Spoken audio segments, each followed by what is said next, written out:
บายดีบ่าวมิกสบายดีพ่อแม่พี่น้องมาสุขสุขคนที่เขามารับส่งสองบะหมี่ก็ยินดีนำบ่ว่าสิเป็นฝั่งไทยฝั่งลาวก็ยินดีนำเด้อมื้อนี้เฮ็ดห้องน้ำคือเก่าพี่น้องเราพี่น้องสมปูนเลยพี่น้องผสมปูนสบายดี FC น้องตะเดยสบายดีเป็นอ้อพี่น้องมื้อนี้บ่าวมิกเพิ่นเฮ็ดห้องน้ำต่ออีกพี่น้องมื้อนี้บ่าวมิกเพิ่นว่าเฮ็ดให้สำเร็จเลยมื้อนี้พี่น้องสำเรียกเก่าเลย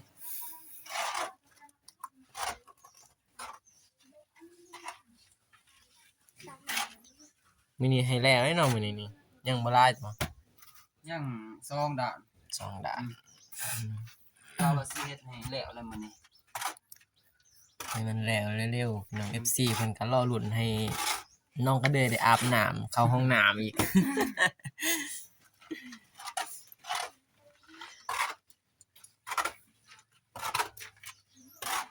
ใส่แล้วน้องก็เดยเพิ่นก็ได้เก็บกาแฟเหรออยู่เพิ่นคั่วติ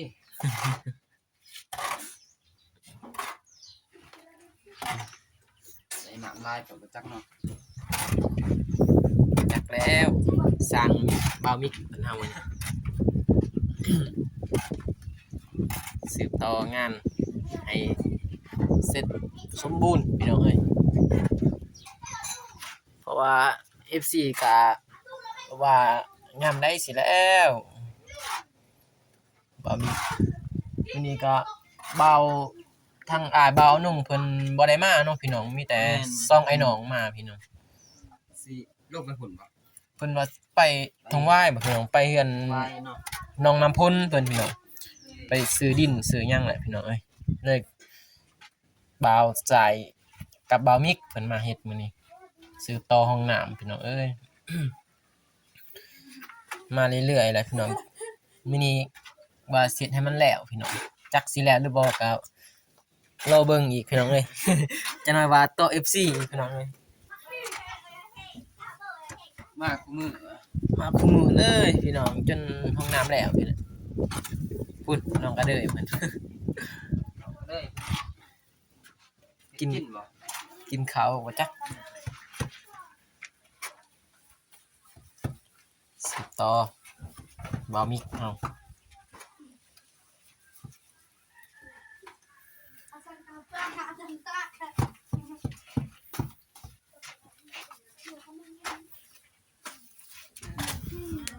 ผสมปูนพอดีเนาะพอดีแล้วสำนี่พอดีเลย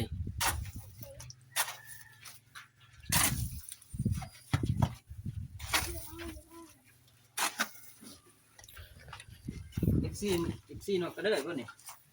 เนาะอีก4ตัวหน่อยขาดเพี้ยนเนาะบ่ได้ขาดแต่ว่าผักสบายดีน้องทิพจันทร์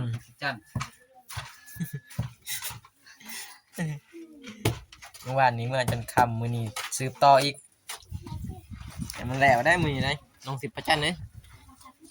บ่แล้วบ่เมื่อมื้อนี้นี่ เจ้าก็บ่ได้เมื่อได้เฮือนไกลๆบ่ให้เมื่อนะ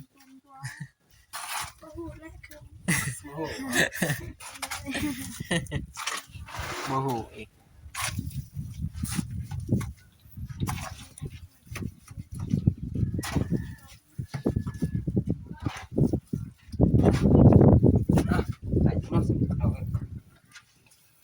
ก็สิได้เนาะสาบเลยให้เบามิกซ์แนวได้ครับพุ่นน้องก็เด้ยสบายดีสบายดีเนาะก็ได้มื้อนี้บ่าวลาเพิ่นว่าเสร็จให้แล้วมื้อนี้บ่แล้วบ่มื้อ เบามิกสบายดีเด้อ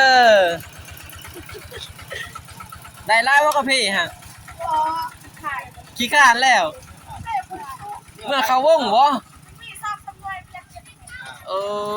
ย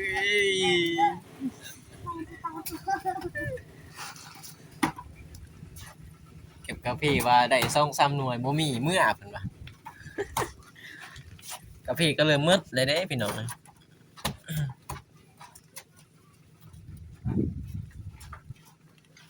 เศรษฐกิจสวนกาแฟน้องๆที่ประจัน โดย มื้อนี้บ่ได้เก็บกาแฟมื้อนี้ ดอกเห็นไหม กาแฟมืดเลยไปเบามิกเพิ่น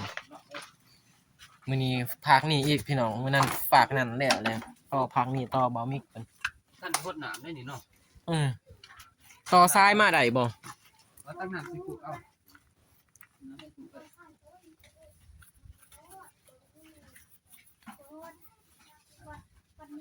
ใส่ตุก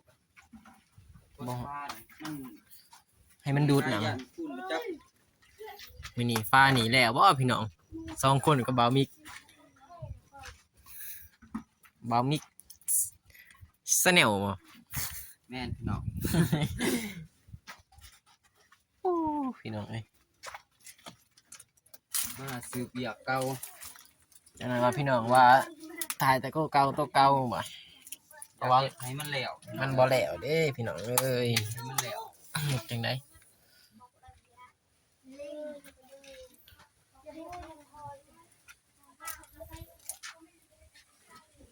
มาแห้ง ห่วยน้ำยัง มาแห้ง ได้แล้วสำนั้น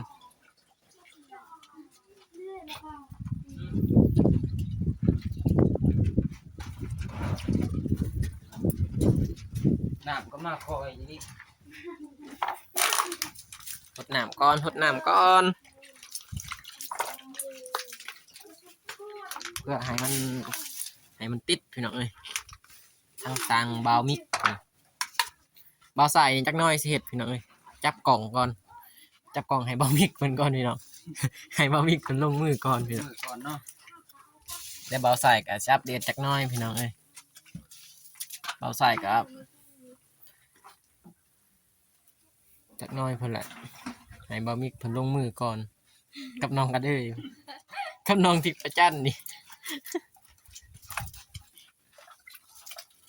เนาะก็แล้วเนาะ ให้น้องที่ประจันสาบซอยเบามิก เป็นบ่ เป็นแต่เขาเตี้ย เป็นแต่หับตี สูงเลย จำนั้นก็สูงแล้วทางนี้สูงเด้ทางนี้เลย ซุ่ม สาบทางหลุมก่อน สาบทางหลุมก่อนก็ได้ เอาเลย อยากสกูมันจะมามันให้นั่งนี่ ห่วยมันดูดหนามนี่เนาะ นั่งดีเด้อ มันแห้งเลย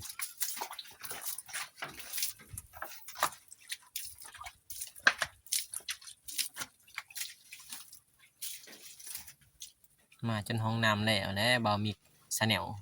เออ บ่แล้วบ่ไปใส่เด้ทางเบาสายก็มาตลอดเลยพี่น้อง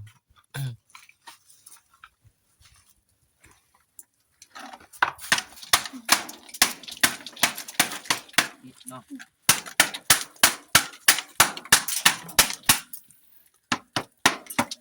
เสียงดังพังซับ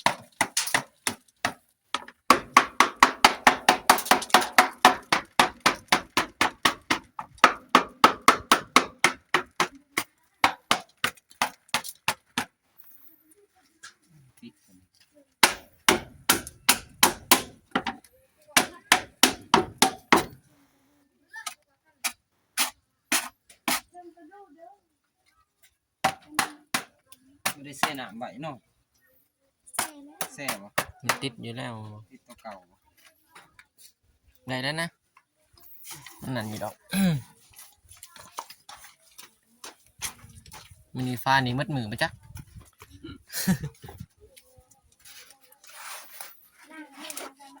แต่ลุมก่อนดีถึงบ่ ดูนี่ครับเจ้าเข้าแหละ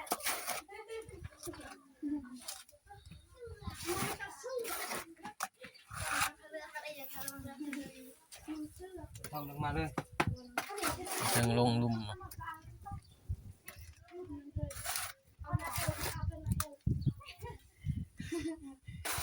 บ่ได้ฮดน้ำอ่ะฮดนะ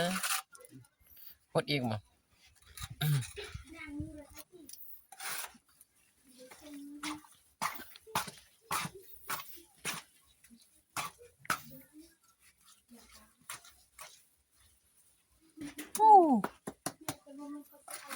มื้อนี้แดดเมี่ยงๆเลยทางนี้เลยแดดร้ายเลยมึง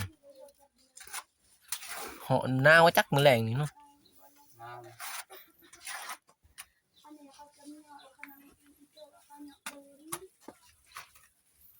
เมามีเพิ่นเมามื้อนี้พี่น้องเอ้ย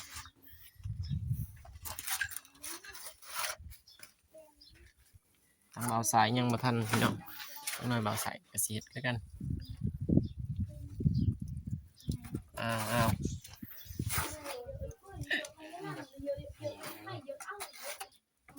จะติดกระดาษสาย มันติดบ่ เอาหนังมาแล้ว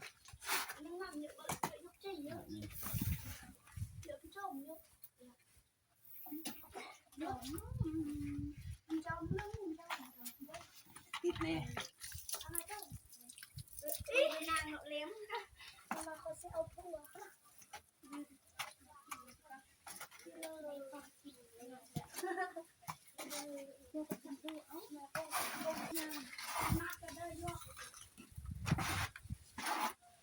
บ่ให้ลูกต้องการให้นั่งเพิ่มโอ้นางอยากได้เพิ่มยังมาเป็นลูกมาเป็นชีวิตเสียบางทีเยอะเอาบางทีเยอะ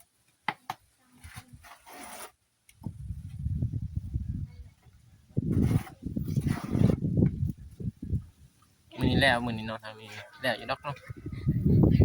เต้นน้ำมันตั้งไว้กี่เต้น มาแล้ว เอาเงินเยอะเลย มา2คนมื้อนี้ เรื่องดูไม่กระตุ้นจอมเลย ใครเบาอันนึงเพิ่นไปทงว่าอีก ไปหาน้อง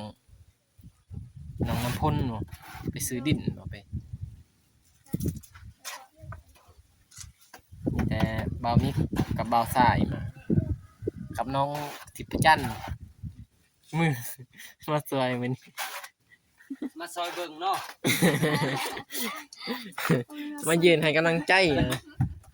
แม่นเนาะ รักใจเหรอ ให้กำลังใจเบามิกเป็นไดตอนนี้หัวใจเพิ่นยังพังเพอยู่ให้กำลังใจได้อยู่ทางเบามิกเพิ่นยังซ่อมหัวใจอยู่ตอนนั่นน้องทิพจันทร์ ซ่อมหัวใจเบามิก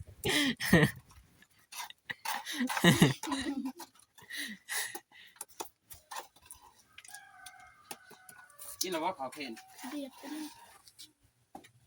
วะกินแล้วว่าขาว ได้ยังกิน ได้สร้างกิน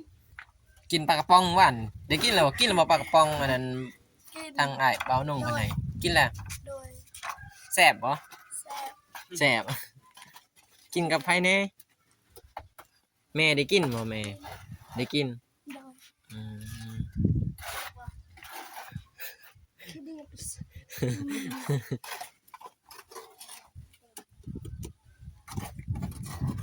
บ่มีเพิ่นเซียนได้พี่น้องเอ้ยเพราะว่าเพิ่นเป็นช่างนะพี่น้องสิเอาแหละกัน สร้างกับแมน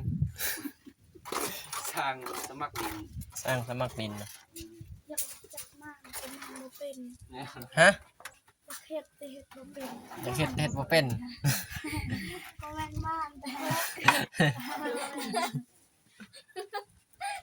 ม่าง บ้านนันทปัญญามัน มาน โดย มานไปมายังวะ โบก โบกว่ะภาษาทางภาษาบ่ โมแม่นบ้านแบบแปลว่ากันดอนเตินแต่แบบนี้หันแม่กันดอนเอิญมากโบกหรือบ้านกันแบบโบกโมแม่นมันกันดอนเกินมากแต่ว่าเล็กน้อยมักเล่นเขามักเล่นไปมาอันนี้อันนั้น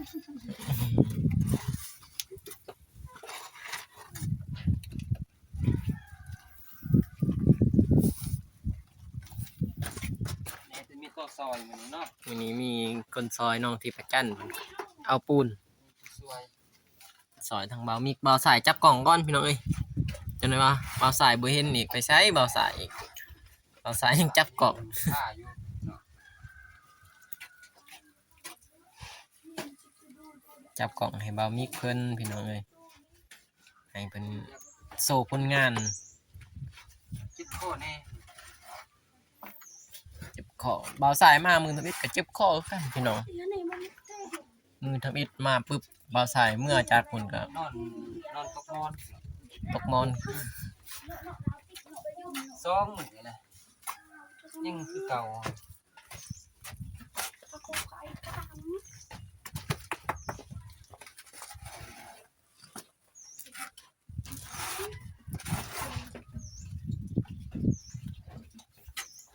ของจริงของแท้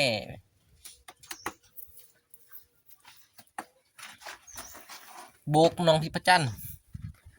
โบกเป็นบ่ บ่อย่าบอกจะบอกบ่เป็น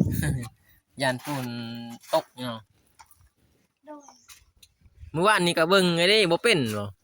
บ่เป็นแม่อยากบอกแกสักทิศลอง อยากทดลอง โดย ถ้าเป็นน่ะสำบายเนาะสำบายเฮ็ดเอื้อน โดยกำลัง ไปเรียนเองเนาะ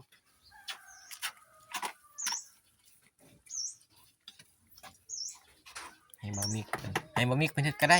ยืนให้กำลังใจเอาเพราะว่าเพิ่นตอนนี้หัวใจเพิ่นยังพังเพอยู่พี่น้องจะได้เว้าลาอีกเพิ่นก็คิดหนักนี่พี่น้อง อะไรเต้นกลับไปกดรูนมันตักมาอีกของก็ไอ้ก็ยังไม่จบโดยเนี่ยก็ยังจบไม่ตักเคยมีลำจังหุ่นแบบยิ่ง นี่ก็ข้อมัดสำนีก่อน เอาน้องก็เลยจบคลิปบ่าวมิกเพิ่นก็สิเฮ็ดงานต่อวันนี้ โดยจังได้มื้อนี้ก็ขอขอบใจทางนาเบามีกับการนาเบาสายเด้อที่มาเฮ็ดห้องน้ำจังได้คลิปนี้ก็ขอจบสำนี้แล้วเด้อ FC เดี๋ยวผู้ติดตามขอเสร็จเวียกก่อนบ๊ายบาย